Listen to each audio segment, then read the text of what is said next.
Hi മച്ചാമാരെ, എന്റെ പേര് മാണിക്കുന്നതാണ്. അപ്പൊ ഈ കഴിഞ്ഞ ദിവസങ്ങളില് കാക്കനാട് സ്പാർട്ടൻസിൽ വെച്ച് നടന്ന SFN എന്ന് പറഞ്ഞ ഫൈറ്റ്, അതിനെ സംബന്ധിച്ച് ഒരു വീഡിയോ ഇടുന്നത്. ഈ കഴിഞ്ഞ ദിവസങ്ങളിൽ ഇൻസ്റ്റാഗ്രാമിൽ ഞാൻ ഒരു വീഡിയോ കണ്ടു. കഴിഞ്ഞ ദിവസം ലേറ്റസ്റ്റ് പിക്ചേഴ്സ് കണ്ടുള്ളൂ. അപ്പൊ അതിന്റെ സ്പോട്ടിൽ ഞാൻ വീഡിയോ എടുക്കാൻ വിചാരിച്ചു.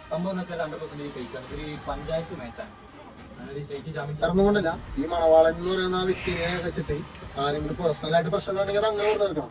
ഇത് ആ ഫൈറ്റിനെ തരണ്ടായി, അവിടെ ഇറങ്ങിയ ഫൈറ്റേഴ്സിനെയും തരണ്ടായി. അവര് പറഞ്ഞത് ഇങ്ങനെയാണ്. അതിൽ അഫ്സൽ ഷാ എന്ന് പറഞ്ഞ ബ്രോയാണ് പറഞ്ഞത്. എന്താണ് അത്, ഫൈറ്റ് ഒക്കെ ഫേക്ക് ആണ്, അത് പഞ്ചായത്തിൽ നടന്ന ഫൈറ്റ് ആണ്. സംഭവം എന്താണെന്ന് എല്ലാവർക്കും മനസ്സിലായിട്ടുണ്ടാവും. MMA ചാമ്പ്യൻഷിപ്പ് കടന്ന് മണവാളിനെ എല്ലാവരും ഇട്ട് ഊക്കി. അപ്പോൾ അതിൽ ഓൾറെഡി ആ ചാമ്പ്യൻഷിപ്പിൽ പങ്കെടുത്ത ഒരാളുടെ ധീരരോധനാണ് കേട്ടത്. എനിക്കിപ്പോൾ ഈ സംസാരിച്ച ബ്രോയോട് പറയാനുള്ളത്, ബ്രോ, സ്റ്റേറ്റ് ചാമ്പ്യൻഷിപ്പ് എന്ന് പറഞ്ഞു കഴിഞ്ഞാൽ ഫൈറ്റാണെങ്കിൽ ഒരു നിലവാരം, മിനിമം ഒരു നിലവാരം വേണം. ആൾക്ക് 3 മാസമേ ആകെ ട്രെയിനിങ് കിട്ടിയിട്ടുള്ളൂ, എന്നിട്ടാണ് ഈ ഫൈറ്റിന് വന്നിട്ടുള്ളത്.